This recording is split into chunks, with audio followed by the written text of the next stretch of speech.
Hello and welcome to this latest in the series of tutorials for Excel beginners. In this video we're going to start looking at the if function. It's a very useful part of Excel, and it's something that can give you information based on other values on the spreadsheet. And I've just outlined here the structure of the function to give you an idea of what's involved. There are basically three parts to this calculation or function. The first part is a question, and I've written down a question here, which is, are we sold out of product A? And there can only be two answers to that: yes we are, or no we're not. So the next part of the function is, what do we do if it's true? In other words, what do we do if we are sold out? And the answer to that here is order more. And then the other part of it is, well, what if we're not sold out? Well, we have product A still in stock, and the other part of that is to say stock is okay. So these two parts, order more and stock okay, are messages that would appear in a cell depending on the answer to this question. So what I'm going to do now is show you an example of the function in action. It'll all become a lot clearer, I hope. Okay, I'm just going to go back to another sheet, and what I have here is a spreadsheet that has got some computer parts on for a computer build. And I have two columns of prices, one from supplier A and one from supplier B, and all I want to do is find out which of those two is the best value. So the first thing I need to do is click in the cell where I want the result to appear, and on this particular spreadsheet that cell is Z4. And then, as with any calculation in Excel, press the equals key.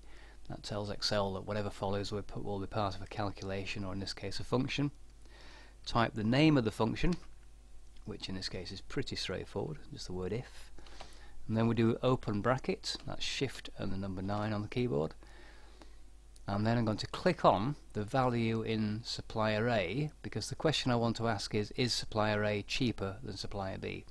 So I'm going to click on that value there, 77.41, and then do the less than symbol, and then click on the value underneath supplier B, which is that 74.99 value, and that basically is the question: is supplier A cheaper than supplier B?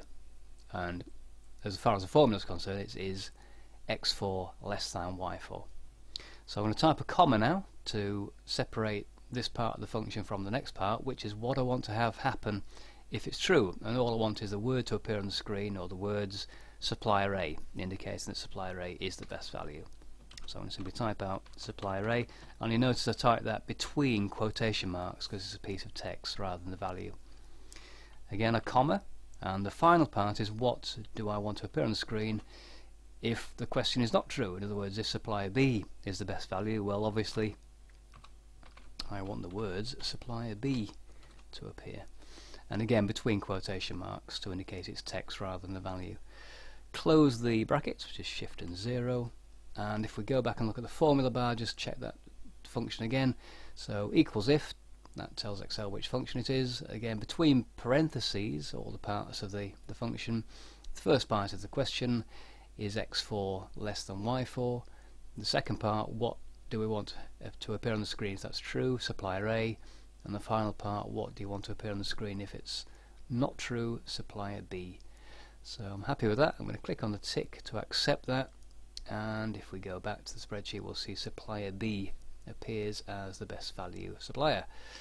Now I can simply copy this down now, and it'll use the relative cell referencing for each of those rows to indicate which is the best supplier for each of the items listed. So you can see we've got some B's and some A's, so it's different values. Okay, now I've got some blank cells here that I don't want to have this function appear in, so what I'm going to do here is simply click in the function that's in Z8, which is the last one in that little list. I'm going to right click and copy that, go down to cell Z12, which is where my values begin again, click into that cell, right click and paste, and then the function continues down. I'm going to copy that down the remainder of those cells. And as I do that, you'll see it'll just use again the relative cell referencing to indicate which is the best value supplier.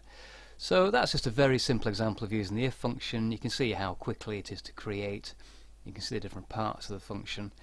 And that's all it does really. It just gives you some useful information, and sometimes it's a quicker way of identifying, in this case, which is the best value. You can obviously compare the values, but that's a nice quick way of just saying which supplier is the best. Okay, I'll show you one more example, and if I go to another spreadsheet, and this is one you'll have seen if you watched the percentages video previously. I've added a column onto this particular spreadsheet, and this is the one where Fred's doing his movie events. And all I want to do here is have a simple message appear to indicate if the film has been sold out or not. Okay, so I've added a column here, as I say, the status column, and so I'm going to go to the first cell underneath that. I'm going to create the function. So again, equals, type if on the keyboard, open bracket, and the question I want to ask is the venue sold out? And the way I'm going to do that is click on the percentage of capacity sold and see if it's equal to 100%, which would tell me that it is sold out. So if in this case D7, or that value that currently is 85%, if that becomes 100%, then it's sold out.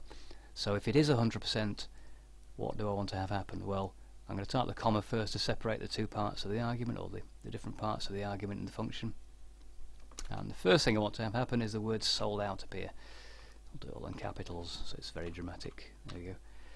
Sold out, comma, again, to separate that from the next part of the argument, which is to say what you want to have appear on the screen if the venue isn't sold out, and I'm going to have the word seats available appear. Okay, simple as that really. Close the bracket again, and if we just have a quick look at the formula again, there's the word if to tell Excel what type of function it is. Is D7 100%? If it is, put the word sold out on there. If it isn't, put the words seats available on there. And again, if you're using text, remember to put them between quotation marks. Click on the old tick to accept that calculation or the formula, and we get seats available. I'm going to copy that down to the other cells again, so at the moment they're all showing seats available, and let's take a couple of those movies and sell them out. So if we go to tickets sold for Grease, and we take that up to the capacity, which is 150, press the enter key, instantly the status shows sold out. And if we go down to the Wizard of Oz, do the same thing, move that ticket sold to 150, press the enter key, you'll see again sold out appears. So there's a couple of examples to show you how the if function works. In the next video I'll show you a bit more on using the if function, how you can extend it and ask different questions within the same function. Okay, hope that video was useful. Thank you for watching again. Thanks for all the comments and ratings, much appreciated, and I'll see you next time.